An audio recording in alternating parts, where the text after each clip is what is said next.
Biofísica da audição. Introdução. O som é um precioso agente de informação e comunicação. Os seres vivos captam e emitem sons, desde insetos até os humanos. O ouvido humano é especialmente diferenciado para receber sons, convertendo um estímulo mecânico em estímulos nervosos. Escala de som. O som audível pelo ser humano está na faixa entre 20 Hz e 20.000 Hz. Abaixo do som audível é considerado infrassom e acima do som audível é considerado ultrassom. Uma conversa normal, por exemplo, pode variar entre 40 e 60 Hz. Física do som.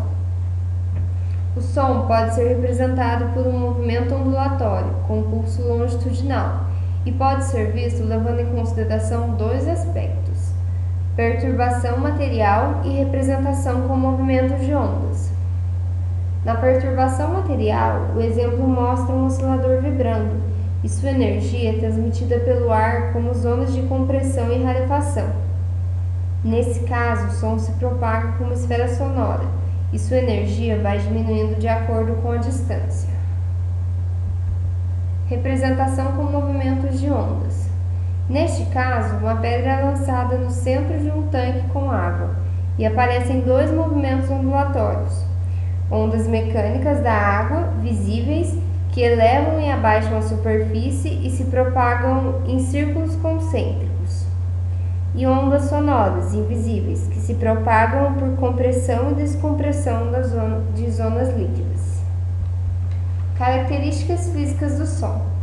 São divididas em três partes: comprimento de onda, velocidade e frequência. Comprimento de onda é a distância entre duas cristas na propagação do som. Velocidade. A velocidade depende do meio de propagação. Em geral, é maior em meio sólido do que em meio gasoso.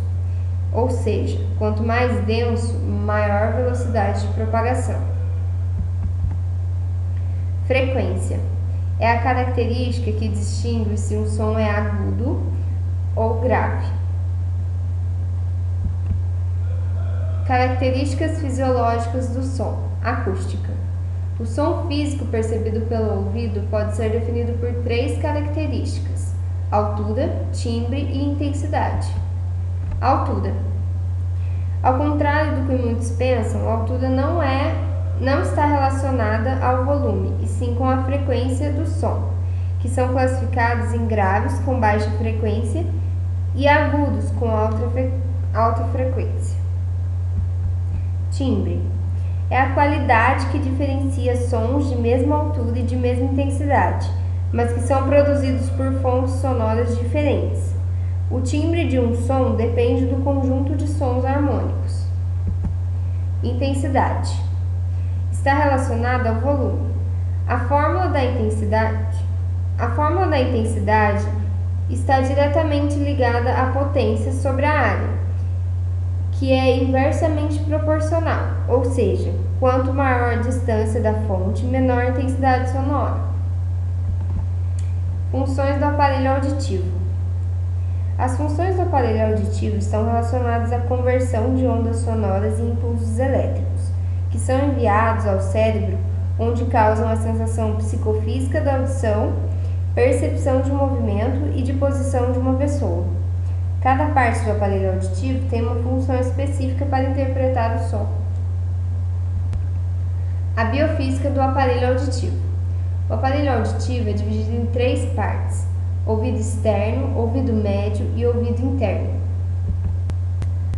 O ouvido externo é constituído pelo pavilhão auricular, a orelha, cuja função é auxiliar a convergência das ondas sonoras para o canal auditivo. O meato auditivo comporta-se como um tubo fechado, onde na extremidade do fluido está o tímpano, uma membrana que tem a função de transmitir as vibrações mecânicas para o ouvido médio.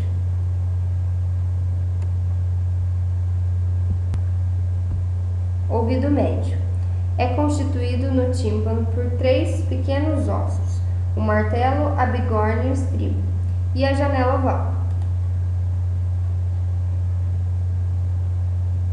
O ar é muito importante nesta parte, pois permite que a fina membrana do tímpano vibre e transmita as vibrações para que os ossículos funcionem como uma alavanca, que enviam as vibrações para a janela oval, que está ligada à estrutura interna do ouvido, a cóclea. Ouvido interno. A parte auditiva do ouvido interno é composta pela cóclea.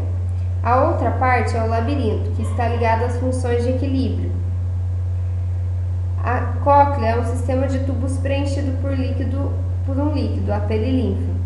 Dentro dela está a estrutura chamada labirinto ósseo, que faz a transmissão das vibrações até as células ciliadas, que geram impulsos nervosos em resposta às vibrações sonoras para o cérebro.